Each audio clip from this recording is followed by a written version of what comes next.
Unlike past flight list alternatives, Hano's React Native list isn't just another attempt to build a faster flight list. The library makes some concrete promises: true UI collection view on iOS, true recycler view on Android, synchronous React rendering through workload components, native list item transition animations, and low memory from real native view recycling. Each one is a different layer than legend list or flash list. On iOS, your list is not a scroll view with React children mounted and unmounted from JavaScript. Your JSX still describes rows.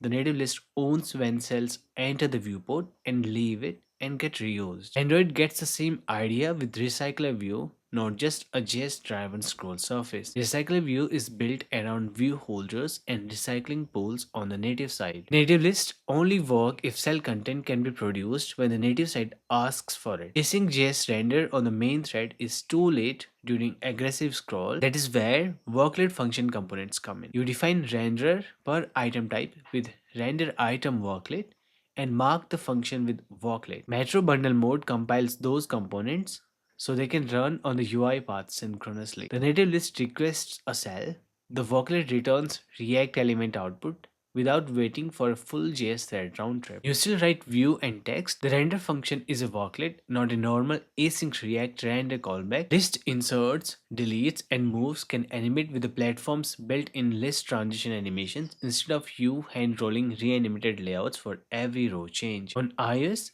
that is the collection view batch update animation style behavior teams expect from the native UI table view and UI collection view transitions. On Android, recycler view item animations apply out of the box. You get motion that matches system list without wiring a separate animation system per row operation.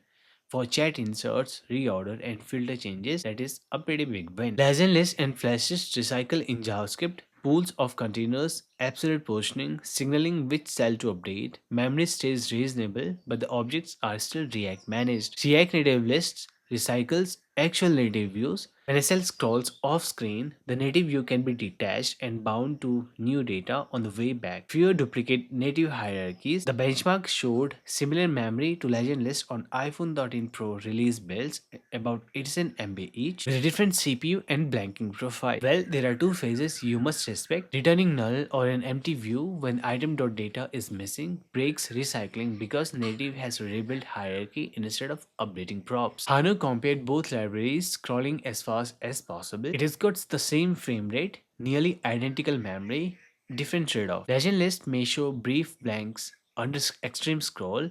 CPU stays lower. The JS thread can be busy while the UI thread still looks smooth. React Native List does not blank. Native recycling plus synchronous workload renders keep cells filled. If your workload rows are too heavy, you may drop UI thread frames instead, which is what I noticed too. You trade empty gaps for stutter when item work is expensive. Neither library wins every feed. Both solutions can be considered in a single code base.